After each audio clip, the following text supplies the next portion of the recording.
up, sports fans. Your favorite sportsbook, BetUS.com, is back for our 28th year of NFL action.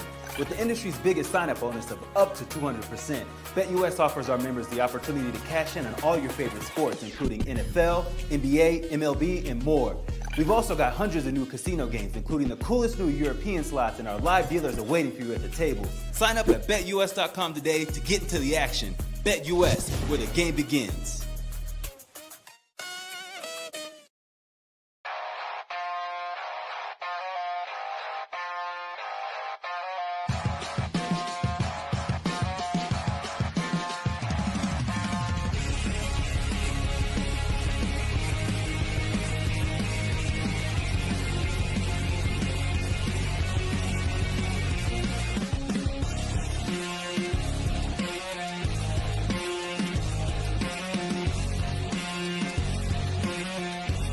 And now, broadcasting live from Las Vegas, the Snake Sports Talk Show with Jake Silva starts now. There we go, ladies and gentlemen. We are back from a fresh holiday. Merry Christmas to all of you, wherever and however you may be watching and listening on the Snake Sports Talk Show. Thanks for making us part of your evening. Roku, iHeartRadio, and all social media platforms, all known to man, just for you. Like, subscribe, hit the bell button, update on future and past episodes. We got so much to talk about. Thursday night football, Seattle and Chicago. What an interesting game it'll be. But we've also had our Christmas games, which I'll be breaking that down. College football weekend was just absolutely exciting. And there was a lot really to talk about from here. But I'm going to start with the NFL because this is basically where the fun time of the NFL, it never fails. So I'll start with this. So let's start with the first game on Christmas, which was Kansas City and the Pittsburgh Steelers. Let's be honest here. The Kansas City Chiefs are practically becoming the New England Patriots. They just win in every single stage of this organization. This is what they've become. And the thing about what the Patriots were is that the Patriots, they lived and breathed under one motto for 20 years, and that was do your job. Now, we know Tom Brady was basically one of the greatest architects to making this all possible for a 20-year run, 6 Super Bowls later, and then initially he goes on and wins another Super Bowl with Tampa Bay to have 7 of his own. But you had arguably one of the greatest defensive coaches of all time. You've arguably had one of the greatest quarterbacks of all time. And all this really is that this was a culture and this was a dynasty they built. So now you look at the Kansas City Chiefs and what they are. And, a lot of people might get sick of hearing this day in and day out. But this is practically the Patriots. But it has a different feel and it has a different vibe to it. Andy Reid, I think, arguably is one of the greatest offensive coaches I think we've seen in a very long time. We've seen Patrick Mahomes building his resume, and we know that by the time that the end of his career comes around, we may end up looking at different resumes from Tom Brady to Joe Montana and to multiple other quarterbacks. As of right now, he's still currently playing. So I can't end up putting him in different groups as of this moment because he's still currently playing. But we know that he's won multiple Super Bowls. We know that he's won multiple AFC West titles. We know that he has been to several AFC championships. And we know that he's arguably one of the best living and breathing quarterbacks right now in the NFL, regardless of what kind of season that he's having. And right now, the Chiefs look like the best offensive version of themselves. They got Hollywood Brown back. They got multiple other players back. And now the only thing is, and I think what we're seeing is that they're just situationally good. They're great. Because the fact that as long as Andy Reid is the head coach, Patrick Mahomes is the quarterback, you got his best number 2 in Travis Kelce, and here's what's funny. There was no Chris Jones this week, but yet Kansas City still managed to get the job done against a Russell Wilson, against a Mike Tomlin type Steelers, where I think, honestly, do I hit the panic button with the Pittsburgh Steelers? I'm not sure yet. But as of what I'm seeing, and this never fails for the Kansas City Chiefs, everybody continuously writes them off, continuously thinks, oh, they're exposed. No, this is the same thing every single year. This is what we come to realize. And until teams start to figure that out and they start to get better, this is just who Kansas City is. This is their bread and butter. This is their identity. They don't panic. They don't take every single game seriously as if it's the Super Bowl. All they got to do is just win enough games, get a number 1 seed, which they did. By that point, they've got the extra bye to where players, important, crucial players, are going to come back healthy. And that's what they are. I know everybody's expecting Buffalo to have theirs. Everybody's expecting Lamar Jackson and the Baltimore Ravens to have theirs. But it's so hard in the AFC when you have arguably one of the best quarterbacks right now in this league, and you have arguably one of the greatest coaches who's currently coaching, and this is just their blueprint. This is their system. It's hard to fight that. And so Kansas City, what they did this Christmas against Pittsburgh, which I'll tell you what, the ratings during the Christmas games between this one and the next one I'll get into, but it was a great week. It was a great week. And I think ultimately the Kansas City Chiefs, this is who they are. Once they get healthy, there's no stopping this offense. And this is just the reality that we're in. Patrick Mahomes will continue to make the throws, continue to basically play. And you know what's funny about this is everybody was concerned. I wasn't. I know when it comes to Patrick Mahomes, he is a competitor. And how many high ankle sprains have we already gone through with Patrick Mahomes, and yet he still continues to move, still continues to throw the ball efficiently, still continues to be him. That's literally what Patrick Mahomes has always continuously been. And he's part of that blueprint. He is the grand architect and the builder that just makes everything simplified. So I know what all of you may be thinking, because yes, the refs, all this, all that, and hearing all the slandering talk, it's just literally what it is. And only way you really got to beat them is you got to play to their extent, which is you can't make them a lot of mistakes. You got to play almost nearly perfect football when it comes to Kansas City. Number 1 seed, 15-1. This is just who they are. It's the blueprint. This is what they live and breathe. So can't be mad at it. It is what it is. So let's talk about the next game, which was Baltimore and Houston. So once again, and I've had multiple talks with people, Baltimore, they just have such a standard that just fits Lamar Jackson. You know, and you can't fight that either. I know many of you want to see Lamar Jackson finally get to a Super Bowl, finally have his moment. But as we've said before, it's got to go through Kansas City. We all know that. But we know once you watch Lamar Jackson, I mean, he is just so, like, he's polarizing. Okay? Very twitchy, mobile, maneuverable, and like Lamar, he just does it better. He does it a lot. And the funny thing is that when you watch that Texans game, I mean, the Texans, 2 points, they were not the same team. They were not the same team that was hyped up about by the start of the year. A lot of people had Super Bowl expectations for the Houston Texans. Yeah. Where are those expectations now?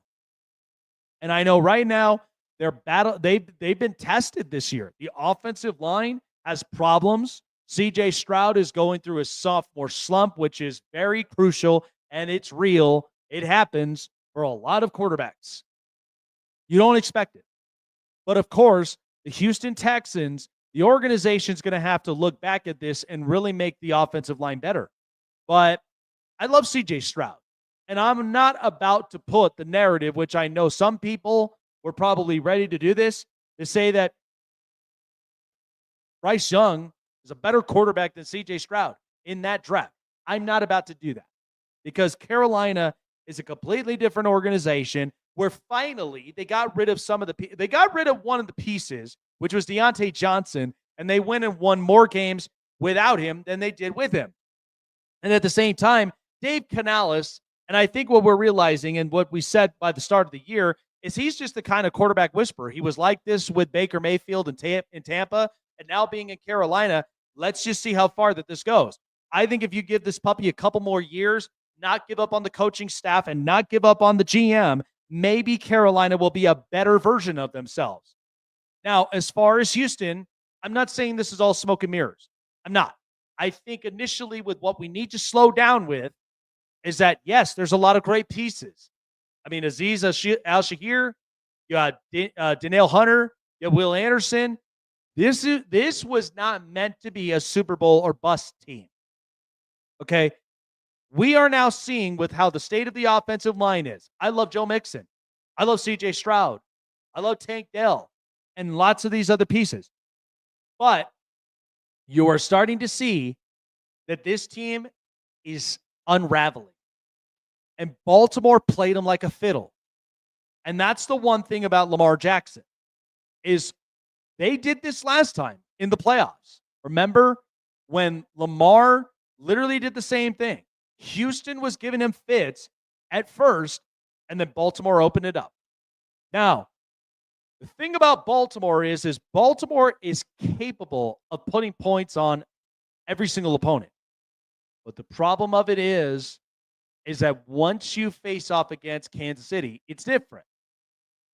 So it's again, I love the idea that like Baltimore and Lamar Jackson. I mean, Lamar Jackson is just so polarizing with how mobile he is. And by the way, he broke Mike Vick's record for the most rushing yards from a quarterback. And that's a lot of other quarterbacks here. You're talking about Randall Cunningham. You're talking about Michael Vick. You're talking about so many other quarterbacks, even Cam Newton. And what the difference is that Lamar wins 75% of his games in the regular season. Do you really think that they cared about that one loss in the NFC against the Eagles? Do you really think that they cared about that? Not really. They still have a winning record. But the eye is in the prize. And that's why with Baltimore, I always get critical with them because I love Lamar Jackson. I do believe that he is capable of being that quarterback in this league, much like Josh Allen, much like Joe Burrow, Patrick Mahomes, Justin Herbert, multiple other quarterbacks. They are capable of being that. But the only thing about this is that they've got to get over that hump. And eventually they will. Who knows if this year might be it? I know people have had question marks about this defense, but the sure shot about this is that this team in particular has to get all the pieces moving. They got to get all the pieces right. So we'll see. I think ultimately, I mean, I love what Baltimore has done for years. I mean, they are a very proud organization. I mean, amongst Pittsburgh, Kansas City, multiple other organizations, Baltimore is just fun to watch. And Lamar Jackson continues to be Houdini. He's always got some sort of trick under his sleeve, and that's just who he is. You know, and again, the funny thing is, we talk about Kansas City so much because we know with who they are, with Pat Mahomes and all the rest of it. And Patrick Mahomes, he's in a class of his own. But what's funny is that we get Lamar versus Josh Allen. and what's so pivotal about both those quarterbacks is that they both are highly talented. And what's funny about it is because Josh Allen, he wants to win a Super Bowl so badly. The other thing is he's also putting up MVP caliber numbers, which we know. I mean, he's beaten Kansas City in the regular season. The most pivotal thing that could happen for Josh Allen is if you beat Kansas City in the playoffs. And I think that's the same thing that goes for Lamar Jackson. Okay. And that's the one thing that is so exciting. It's so enticing. Somebody was talking about MVPs between Patrick Mahomes and Lamar Jackson, which you can't even have that conversation at all. Because we know with Patrick Mahomes, the only thing that outweighs a lot of these quarterbacks is their Super Bowl victories.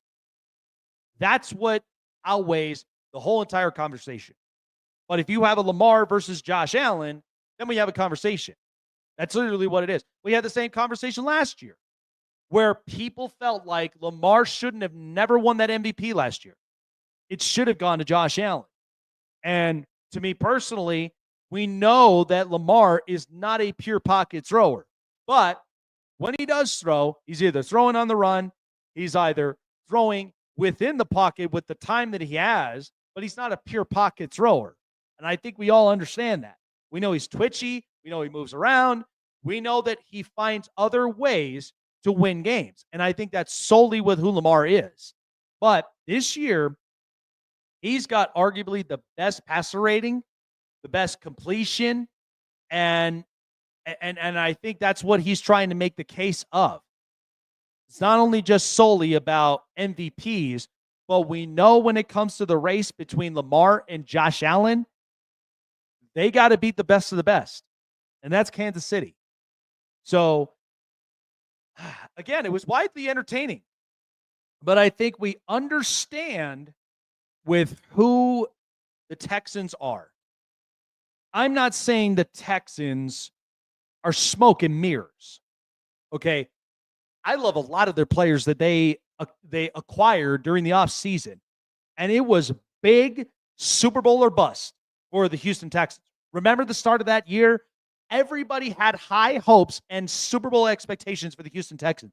But I think the problem with them is that the problem emerged the second you watch the offensive line.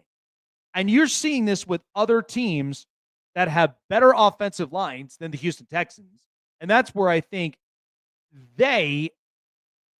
that's where they really have to focus on this upcoming offseason. They got to focus that offensive line. This is not looking great. But again, you could have all the superstar talent in the world around you. But if you don't have the offensive line to protect your quarterback, and at the same time, I know Joe Mixon is great at running with a good and a bad O-line. But initially, when you're trying to think of the fluidity of the offense, you still have to be able to play when nothing's going right. Lots of teams can play great when everything's working right. But it's about overcoming adversity. That's what a lot of these teams are doing. Think about it. Josh Allen, he's overcoming adversity because why? Because they got rid of a lot of the old existing contracts on defense. Now, it's not a great defense, but they are getting some pieces back. But Josh Allen, what he's doing is that he's going into shootouts with both Detroit and the Rams. Difference of it is, lost to the Rams, they beat the Detroit Lions. They played a lot of physical ball.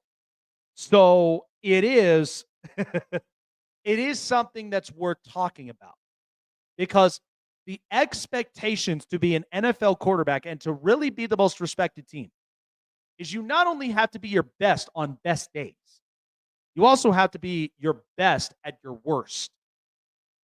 And that's what Kansas City's blueprint is.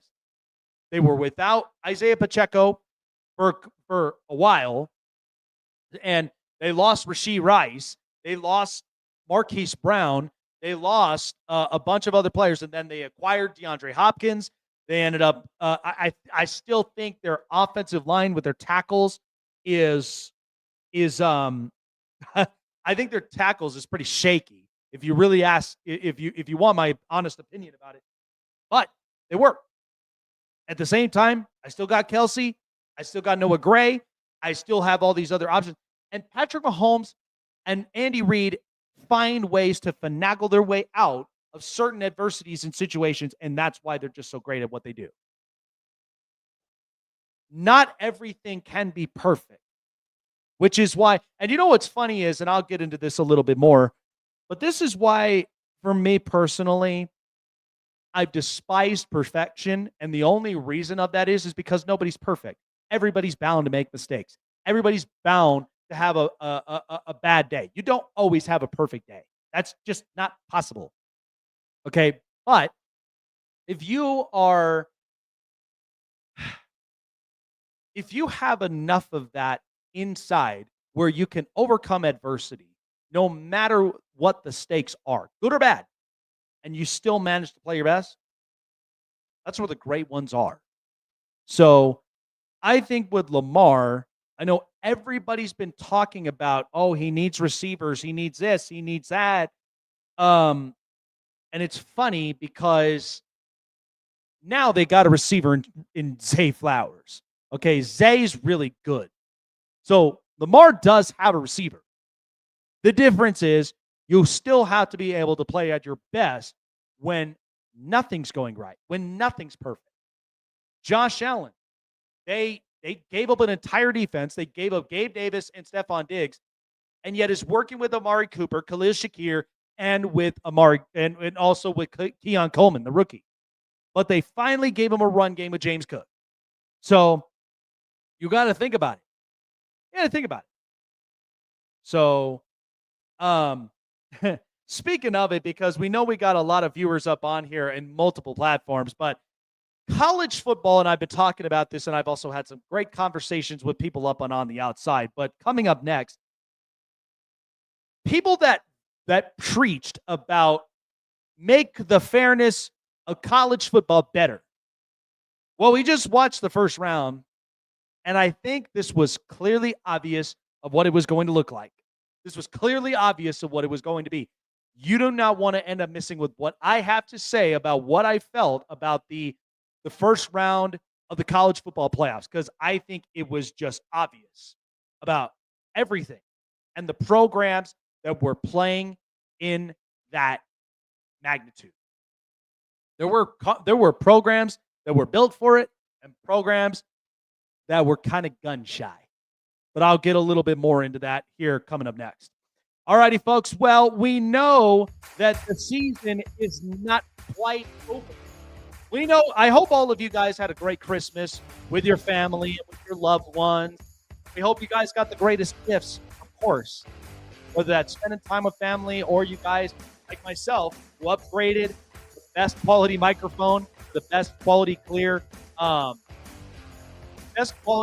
voice that I can possibly get to you guys, because I know you guys, you either love or you don't really like me rambling on a lot of stuff. But I think I got the best that I can possibly get. And here's the best gift that I'm willing to give to you kicking off the new year. Because yes, next week, goodbye 2024 and hello 2025. The best gift that I can give to you is the best experience with the best ticketing app in the country for your next event, and that's SeatGeek.com. SeatGeek has provided for so many fans out there, whether that's football fans, hockey fans, basketball fans, so many far and wide, with the best experience, with the most affordable prices, because we know inflation sucks. But this is where SeatGeek is always primed at their best, because they want you to have the best experience no matter what your next event may be. Either in the big stage at the big game in your favorite stadium, or following your favorite artist at one of your favorite concert venues, or whether it's enjoying some art shows or even comedy shows. I love those. Whatever it may be, SeatGeek has you covered for all of that. Go online to SeatGeek.com, download it on your mobile device, your Google Play, in the App Store, and please, as a gift to you before checkout, okay? To kicking off the new year, please use promo code SnakeSports for $20 off. I don't want you guys to lose out on the gift. It's my gift to you, giving back to everyone who have been loyal fans of the show. Go online to SeatGeek.com and check it out for yourselves why they're the best ticketing app for your next event. Promo code SnakeSports for $20 off of your first purchase of your first. That's SeatGeek.com. Don't lose your seat. SeatGeek.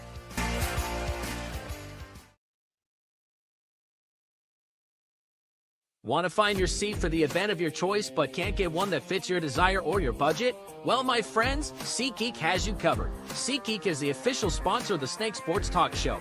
With a list of over hundreds of events to choose from, SeatGeek will assure you that you won't miss your seat with the amazing view of your choice at the most affordable price. Whether it's looking for your best seat in the house of your favorite sports team, finding live concerts that get you closer to your favorite artist, or enjoying your spot at your favorite live shows, comedies, and more, SeatGeek has it all just for you.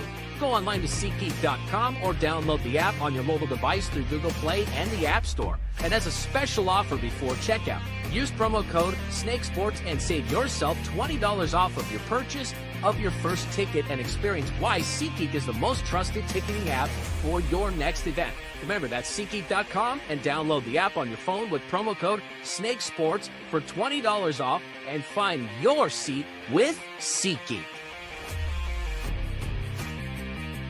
Snake Sports Talk Show is sponsored by Muscle Tech, with hundreds of supplements and vitamins to choose from, all packed with 100% all-natural proven ingredients. You can be sure that Muscle Tech will give you the edge and the boost to train and look like your fit and healthy best, whatever your goals are. Try Muscle Tech today and use promo code SNAKESPORTS to save 30% off your purchases. Looking for a show with the best takes and opinions? Want a show with the best coverage around the world of sports? Jam-packed with an all-star interview lineup? Then the best place to find it all, sports and entertainment, is right here. Join Jake Silva on the Snake Sports Talk Show, presented by SeatGeek and BetUS. Weeknights at 8 p.m. Eastern, 5 Pacific on Sports Wave Network.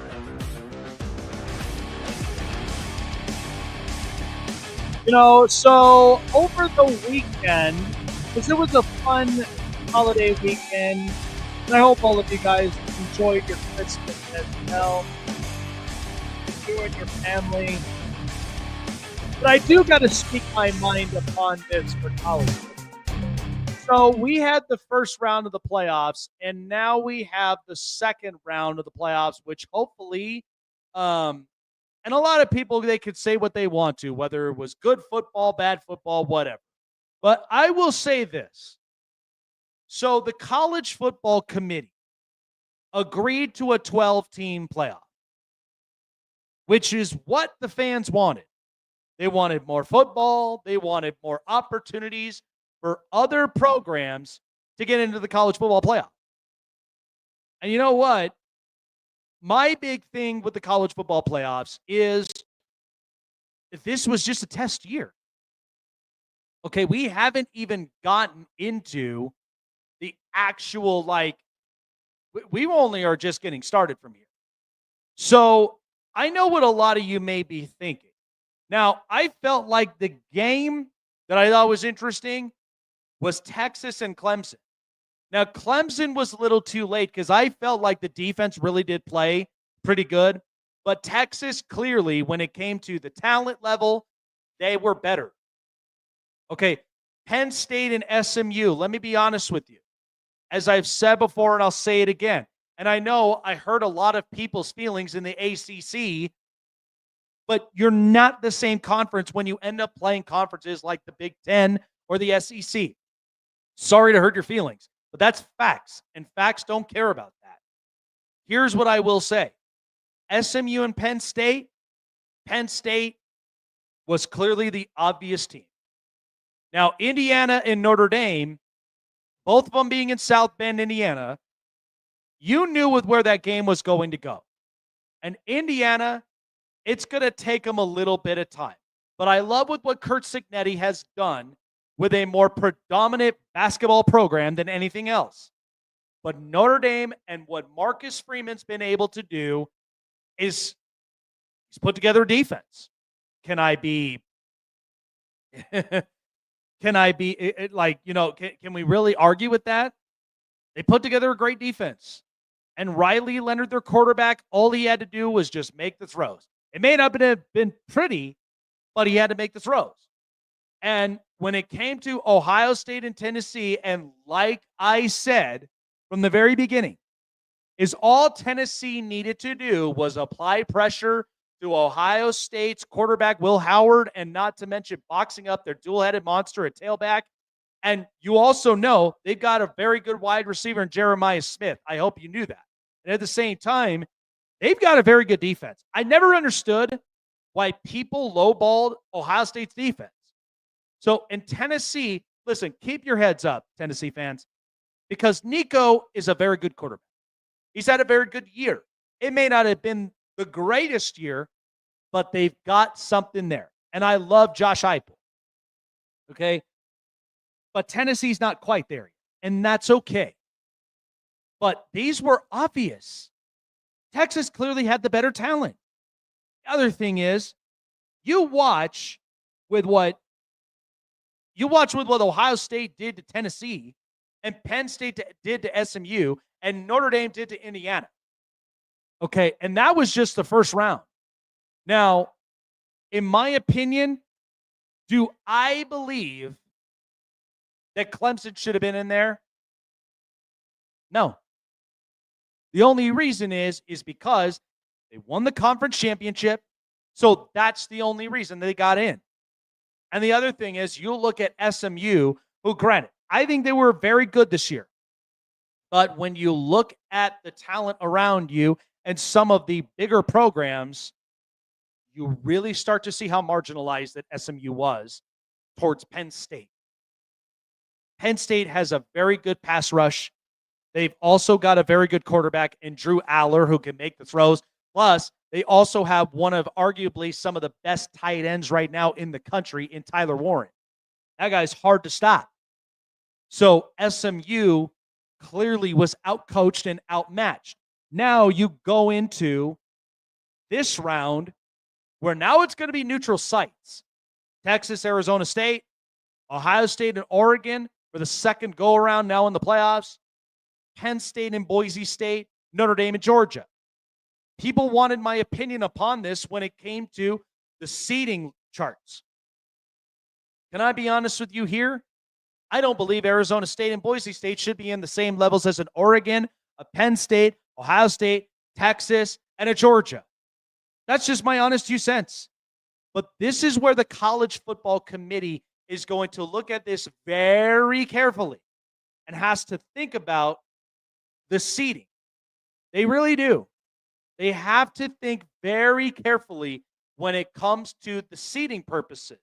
Because why is Boise State and Arizona State getting the first round bye amongst teams like an Ohio State or a Penn State or hell, even if they were up and in here, even in Alabama?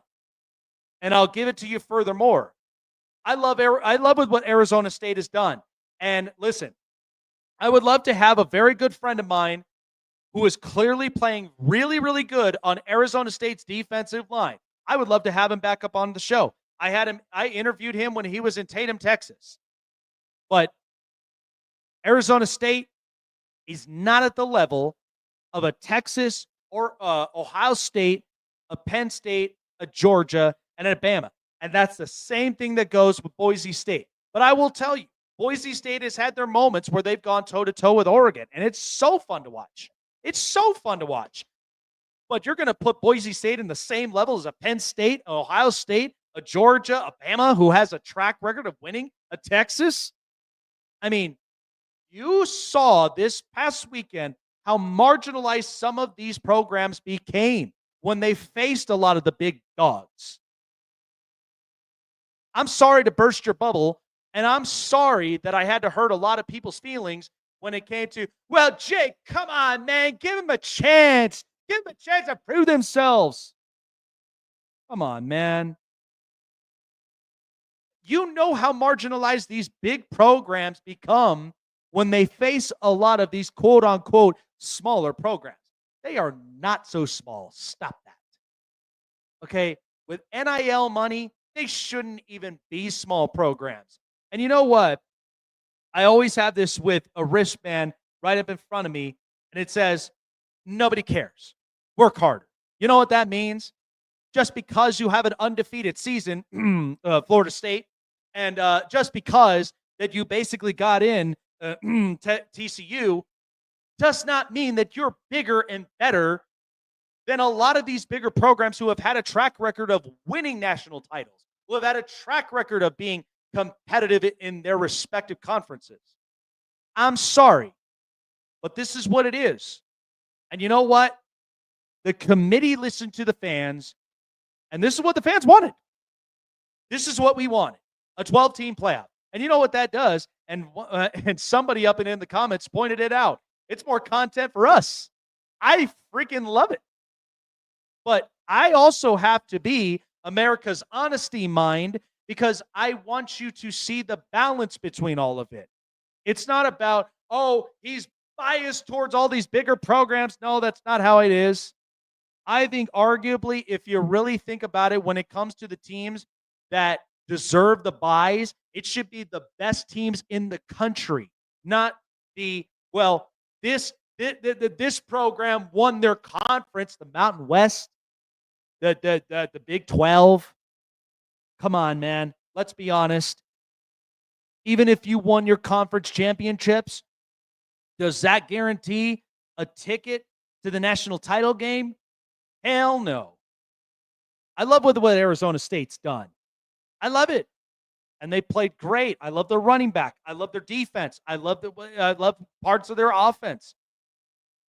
And the same thing that goes for Boise State. I know a lot of people felt like Ashton Jeanty got robbed of the Heisman Trophy, but you knew that this was going to go to arguably one of the best collegiate athletes in the country who's a two-way player. When have we ever had that? When have we ever had that? Okay, Jeanty, do you really think if you asked him personally, do you think he would have cared about that? You know what he would say? He would say, you know what? I didn't win the Heisman, but that doesn't stop me from my future successes in the NFL. That's how most of these players would act like. But you're not going to put Arizona State, Boise State, SMU, and Indiana in the same conversations as Penn State, Georgia, Ohio State, Alabama, and Texas, and even when you got an Oregon. And Oregon has never won a national title. Okay? They got a lot to prove themselves too.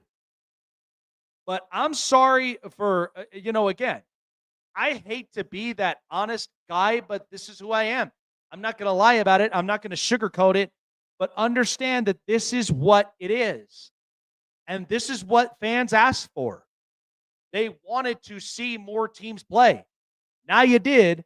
And then when you started to see the quality and the marginalization of play, you can't be mad about it. This is just who they are. And don't say that, well, they beat on the little guys and it's not good for football. Stop. Nobody cares. Work harder. Recruit better. Get better players. Maybe get better personnel. Come on, man. I'm tired of this, we got to give these little guys a chance. There's a difference between a great story and just realistically a great program that has had a track record of winning. Totally different. Okay, they're totally different, and you're witnessing that now. But my hope is, I hope that we get better football this next weekend. I really do. I'm not saying that the first round was terrible, but you saw how marginalized Indiana, SMU, even with a Tennessee. I mean, you saw what happened. But I hope the second round, it'll be competitive, especially when it comes to Texas, Arizona State, and Penn State and Boise State. Those are going to be interesting. But we've seen Ohio State and Oregon go at it, and Oregon got the last laugh the first time. Hopefully we could see this with a second time. And then Notre Dame and Georgia. Now, Georgia has to rely on their backup quarterback because Carson Beck is hurt. But I've never doubted Kirby Smart. Hopefully we can see with what he does in this kind of adversity, and hopefully they succeed. But you know what? Don't ever be surprised. This is just what it is. And for the teams that are literally puffing out their chest and heckling and saying that they're in the same categories, Put the Kool-Aid down, bruh. Come on. Put the Kool-Aid down. That's literally like we want. This is what we wanted, but you are understanding what this looks like when you start vouching for a lot of these storied programs like Boise State, which I really do love, Arizona State, SMU, and Indiana. We've been doing this with Florida State. We've been doing this with TCU. We've been doing this with so many other programs. You know how many people wish that Miami was in there? Oh, yeah, they got a great offense, but they got a terrible defense. They weren't capable of getting into the college football playoff, and that showed for itself. I do believe that the seeding needs to be different. It needs to be the best teams in the country rather than you have the conference championships, which we know when it comes to the SEC and the Big Ten, you know who the best teams are going to be.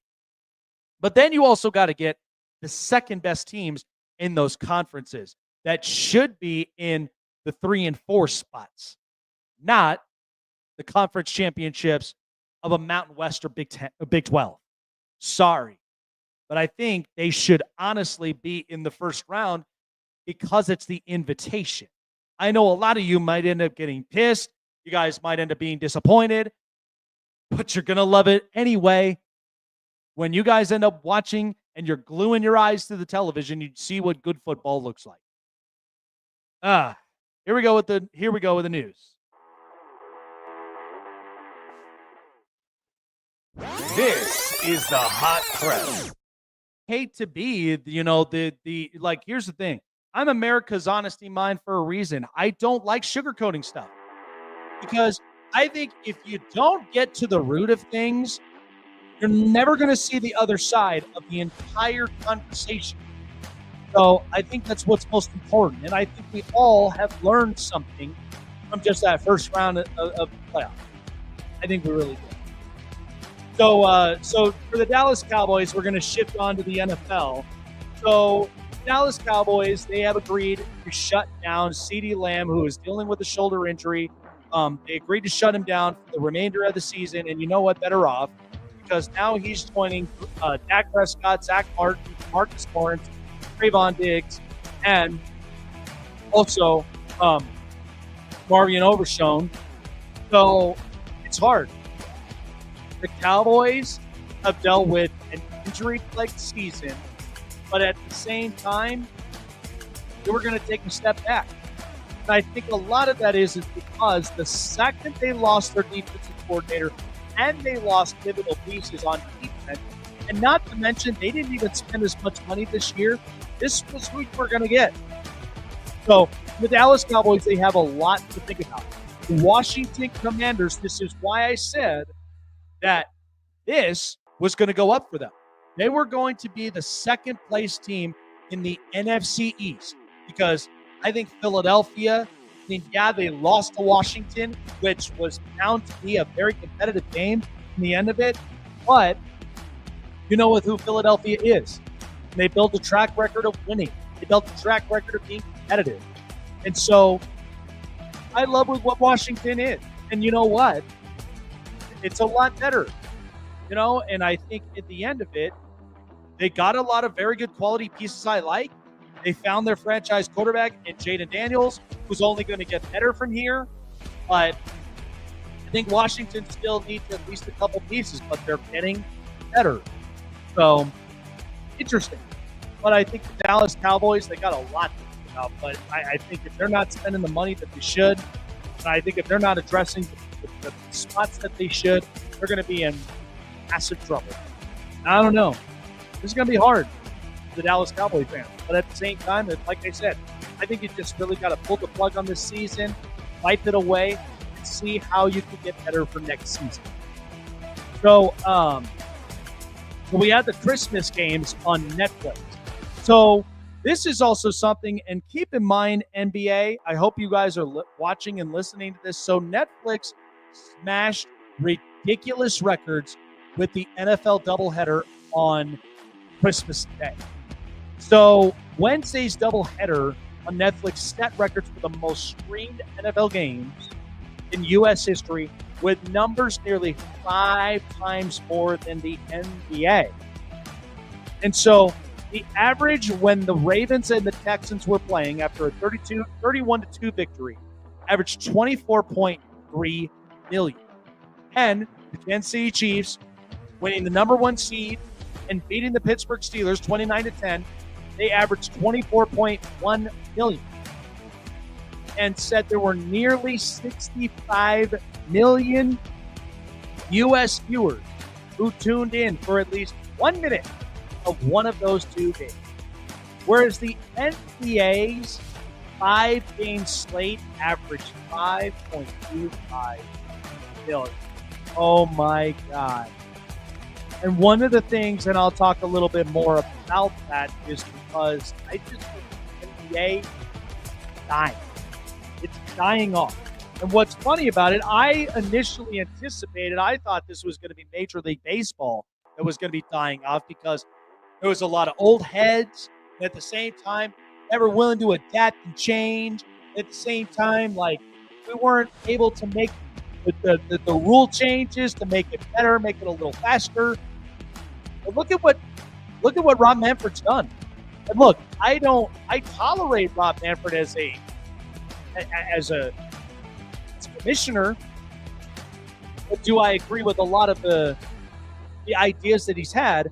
I think he definitely nailed it on the head with the pitch clock. I also do believe during the regular season play, when you add that runner to second, it speeds the game a little bit more. At the same time, look at a lot of the stars we got during the World Series and during the MLB postseason. I mean, we had Juan Soto, who's now on the Mets, but when he was with the Yankees, you had the Dodgers with Shohei Ohtani, you had the Mets, you had literally sprinkled around so many different stars in Major League Baseball, which is why the prime example with the NBA is dying off so quick. I'll touch a little bit more upon that, but boy, isn't the NFL just king? They're just king for this because Roger Goodell is never meant to be rigid. He's never meant to be just one-sided and you know he's got to be like, you know, he's got to throw his ego out. No, he's never meant to be like that. And listen, everybody boos him, but that's traditional. But he has done a lot of things right. What's funny is even when you're looking at the National Hockey League, they've done better. So I just think the NBA needs to get on the program. They really do need to get on the same program because this is just not working. It's not working at all. All right. That was the news. This is the Hot Press. So I think initially, and what I thought was interesting, because all week long we have football. We had Monday Night Football. We had Christmas Day football. We have tonight's Thursday night matchup between Seattle and Chicago. We also got Saturday football games, and we got Sunday. It's a whole entire overload of football all week. And that's also including the college football playoffs. So the thing that I think what's causing the NBA to be just so rigid and what's also causing them not to get their ratings over is because they are too big into trying to trump the viewership levels of the NFL, and they will never do that. In fact, 10 years ago, somebody pointed this out and sent a message and said that 10 years from now, the NFL will trump over the NBA. And sure enough, it did. Because the NFL is willing to adapt. They are not willing to be rigid. They are not thinking of their egos rather than actually thinking of the quality of the games. And think about it. Everyone tunes in, and you got to think about the viewerships. With the NFL, what do people tune into? They tune into primetime games. They tune into the Sunday slates. They turn into the off season. They tune into the draft. They turn into the schedule, the start of the schedule, right? So when the schedule breaks out, everybody's tuning into it. People are tuning into the scouting combine. people are always tuning into something that has to deal with the NFL. And the NFL's primed for this. Now, we know it's kind of an overload because of the holidays, but the NFL still makes it competitive. I mean, think about it. We had Baltimore against Houston, which unfortunately Houston did not have a good showing. But we saw Lamar, and we saw what Baltimore is capable of doing. The other thing, we got Kansas City and Pittsburgh, two great organizations. Patrick Mahomes, Andy Reid, and Travis Kelce, they got the win. They got the number 1 seed, and everybody was happy. So, Major League Baseball, for years and years, we were like, is something going to change about this league? You know, is something going to change about how we view the game? How the game is played, the pace of play is so damn long. You are not getting me to a Major League Baseball game on a Tuesday night knowing I've got to work early in the morning and have to spend a 3+ hour game. What did Rob Manfred do? Pitch clock at the runner at second base.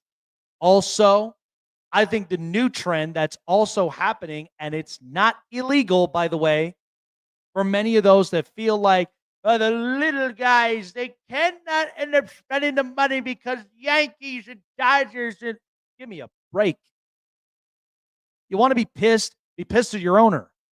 Stop with this dilly-dally crap. And I always say to people, don't like it, nobody cares. Work harder. Spend the money. Get mad at your owner. You know who I talked to? The Pittsburgh Pirates, the Athletics, and John Fisher, who I've got separate words about too. But hell, even the Mike Rizzos in Washington. And what's funny is people yelled and screamed with the Baltimore Orioles because their owner clearly was cheap. Go look it up. Baltimore was known for not always spending the money. And at the same time, they got locked into that horrid Chris Davis contract, which really bit them in the you-know-what after all these years. And then at the same time, they never strengthened their pitching rotation until they went and they got a brand new ownership who's got new money, who's also one of these tech corporations, okay, another one of these tech groups, guys, and they opened up the checkbooks. And then initially they got Corbin Burns. They got a very good young roster who I hope they don't take for granted with Adley Rutschman and Gunnar Henderson and Jackson Holliday. I hope they don't take that for granted. But Baltimore was always known not for spending money. And it pissed a lot of Orioles fans off. Now they are. And they're getting quality players. And, the other thing is we're seeing stars in a lot of big-time places. Shohei Ohtani and the Dodgers. And everybody all yelled and screamed, oh, my God, they're getting Blake Snell. They're getting all these other guys. Be better. You know what they're doing is they're deferring all the money because they see it's not illegal. They see it works. Has any of these ownerships known what deferred comp money is? I know it. I work in the government sector. And it's actually great for retirement. You put money away, you grow it. It's like a seed. Okay? It's like you're planting a seed. Okay? You grow it, you thrive it, and then by the time you put 30 years in, look at how sweet the reward is after that. The Dodgers want to win titles. Okay? That's why that they were so good at deferred comping all the money. Because it's not illegal. At the same time, they're catching on. Hopefully, other teams are catching on too. And, it just pisses me off that every time when I hear about fans that literally want to poke at the Dodgers because why? They're winning? Why? Because they're a prestigious franchise like the Yankees and the Mets and the Braves and the Cubs. I mean, give me a break. They have money to spend. The question is your owner actually going to spend it? That's the real problem. So if they're not, hell, look at how look at how the look at how the Chicago White Sox literally looked like this year. Horrid. And to me personally, there should be a penalty for ownerships that if they don't want this team to get better, they should be penalized. They should be penalized of ownerships. But that's never going to happen in a realistic world. It just is what it is. But the game got better. The game got a little bit faster. I still do believe, I think they need to eliminate the 62 games and make it 100 games, whether it's a 50-50 or a 60-40 slot. You'll still have an all-star game. You will still have all-star festivities, and it will make the game much more competitive and meaningful. You know, it's not going to pertain to one thing, but I do believe that the winners of the all-star game, right, the leagues should go back to playing a role as far as home field advantages for the World Series. I truthfully believe that because ultimately that's where other players were playing for a chance to do that. And then when we get into the postseason, there's going to be teams out there that are either they're the great teams that are meant to be there, and then there are the great stories who they're just happy to be there. And it was exciting. And here's the funny thing. We got the Detroit Tigers this year who beat the Houston Astros. That's a great story. They got a long way to go, but they're great. It's great for content. It's great for baseball. The National Hockey League, what's funny about this is we got stars everywhere, and including international stars. But even the domestic stars who are here in the States, they're all playing and thriving. They all are. I mean, think about it. We got Austin Matthews, who's clearly a great talent. Now, Canada, Russia, Sweden, like lots of these other foreign countries, of course, they're going to produce out all of their best players in their country. And so would we. But hockey, it's fun because it's the closest physical, violent game next to football. And at the same time, you're watching guys throw the gloves down and they're ready to fight. I don't get what the NBA's problem is. I really don't. And I think a lot of this is this is going to be the premier downfall of Adam Silver if he does not get his head out of you-know-what and makes this right. Why am I watching Victor Wembanyama? Why am I watching Nikola Jokic and Joel Embiid and Giannis shoot 44% from the threes? Do you know how boring that gets?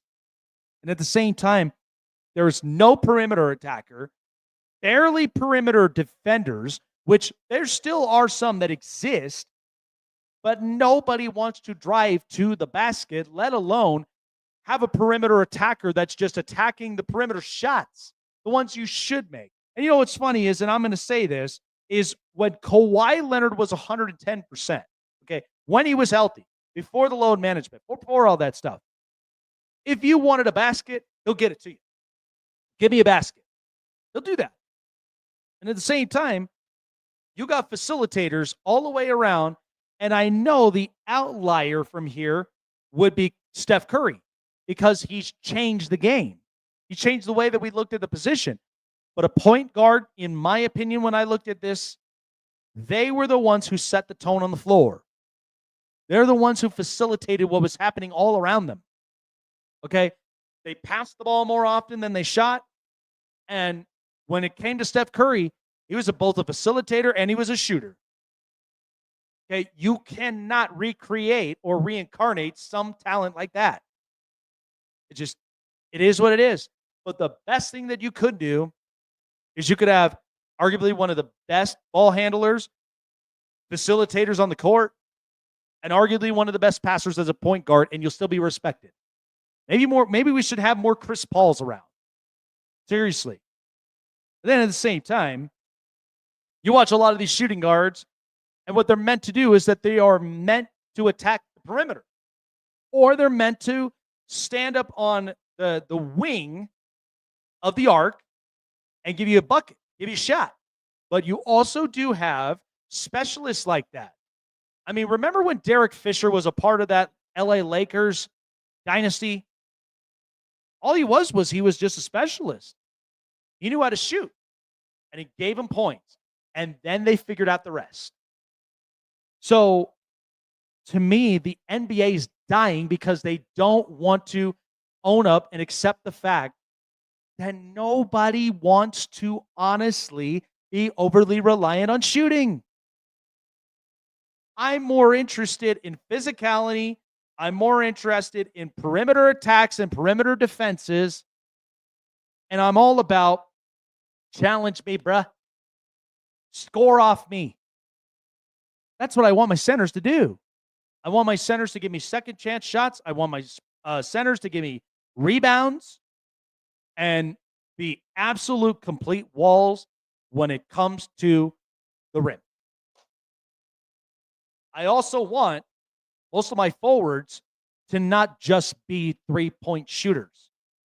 Okay, I want them to attack the bucket because the idea is, and what's being misconstrued right now in the NBA is we don't have enough perimeter attackers. Nobody is going for the simple stuff anymore, which the whole point of winning ball games is you attack the perimeter, you also play great perimeter defense, and you will also control time of possession. You know what was so king about the NFL this year is we got more situational play than overscoring offenses. I know that's cute and all, and I know that that's fun to watch, right? When you have overpowering offenses, but if you don't have an offensive line, you don't have a healthy run game, you're going to be so marginalized and you're going to be stuck to one thing and you're going to be more obvious to a lot of different defenses. That's what we're finding out. And you know what's funny is the run game is much like NBA's perimeter attackers. Attack the perimeter. That's what it is. Attack the defensive line. Get an average of 5 to 6 yards per carry. You do that efficiently, the pass game is going to be so simplified. That's the thing. You attack the perimeter and you have time of possession on your side and you play great perimeter defense, the 3 points is going to be a lot more simplified. It's not that hard. I don't understand that with the NBA. And then you wonder why I don't talk about a whole lot anymore. I miss the physical basketball that I remember watching when I was a kid, when it came to I need a shot, I need a block, I need a rebound, I need a steal, I need all those things. And then you wonder why a lot of our domestic stars, international stars will be fine because they've been built that way. I'm still going to watch my Jokic. I'm still going to watch Giannis. I'm still going to watch Luka. I'm still going to watch a lot of these international stars. But what's going to die off is that after LeBron James is retired, who's my next up and comer? I mean, I love Anthony Edwards, but that's all I got? Really? So it seems like we overly rely on LeBron James so badly till the time that he's literally 60. And then what? You're finally going to end up making the domestic stars a lot better. Look at the NFL and college football. Look at the great relationship they have. In fact, one of my good friends who he works on his network, they go to the Senior Bowl every year and he can't stop making content. Why? Because college football and the NFL are like this. They have a great, grand relationship. I got talents that are ready to play by the time they're in the first round. Seriously. I got guys that are willing to play now. I got guys that are great option guys. And then I got guys that are probably going to be practice squad guys. But I still get talent every single year. I'm so disappointed in the NBA. But this all accounts for the load management has screwed everything up. And then at the same time, we're shooting more than we should be of attacking the perimeter defense, rebounds and second chance shots, and time of possession. I just watch the NBA and it feels like some of these guys don't even care anymore. And it's so disappointing. I really would want the NBA to do better. You're never going to trump the NFL. Just face up the fact that you're never going to do that. But if you keep trying to die on that hill, Major League Baseball and NHL are going to trump over you if that's the case. So you got to be better. People want to watch the NBA because not only is it so creative, because it also hits upon a lot of different cultures. It hits a lot upon a lot of areas you never even knew about because it's style, it's fashion. At the same time, it should be very competitive, more than what we're getting right now. So that's why they got to make the game better. I'm disappointed. You overly think too heavily on three-point shots than you think of just actually playing physical basketball. Listen, not everyone is going to be built like Steph Curry. That's a one of one. Nobody is going to be built like LeBron James. That's one of one. Stop it with trying to find the next outliers, because you know what? You're never, ever, ever, ever going to be successful if you don't stick to the actual fundamentals of what the NBA and what basketball should be. I'm serious. You keep trying to chase for that. It's like I talk about with perfection. It doesn't exist. You keep trying to chase for that. Look at all the leagues that are going to be soaring past you when you least expect it. So do better, NBA. 5.25 million viewers, especially when you had the Dunk the Halls, which that's cute on a Disney theme, which I don't mind that. But they're trying to catch on with what the NFL does, and they're not the NFL. NFL generated $65 million in just 2 Christmas games. You're never going to trump that. So, listen, I had to be blunt and honest. As America's honesty mind, I'm being honest about the NBA. And I'm sorry, Major League Baseball, that I even jumped the gun up on it, but I did have a reason to at the time. But now the NBA is basically in the same court. No pun intended. But they are. Good stuff, guys. Great show. No chase. Celebrating the birthday with the wife. And celebrating more of the holiday festivity. We should have him back tomorrow. But for all of us at the Snake Sports Talk Show, enjoy the rest of the holidays, and we will see you guys tomorrow night. And, of course, we're going to be kicking off 2025 in style. You guys do not want to end up missing that. There's going to be a lot of changes from here. Show is sponsored by BetUS and my SeatGeek. $20 off of your first purchase of your first ticket with SeatGeek when you use that promo code GIFT. That's Snake Sports. And also with BetUS, with three deposits or more, with $50, up to 125% bonuses, BetUS is going to gift you up to $1,500 in bonuses. That means more ways to play, more ways to win. When you check out BetUS's award-winning sports book for over 30 years, they're the best of the best. Check out BetUS, link in the description, sign it up, and let them know that Jake the Snake sent you. Just so you guys do not miss out on the on the experience that BetUS has with you, and also with your own personalized account manager. Gambling problem? Call 1-800-GAMBLER or seek therapy in your respective states. Do not gamble irresponsibly. Gamble the best way possible and get the best experience with BetUS. BetUS, where the game begins. With myself, Jake Silva, we will see you guys tomorrow night. Have a great night, and we'll see you guys on the next episode of the Snake Sports Talk Show. Take care, guys.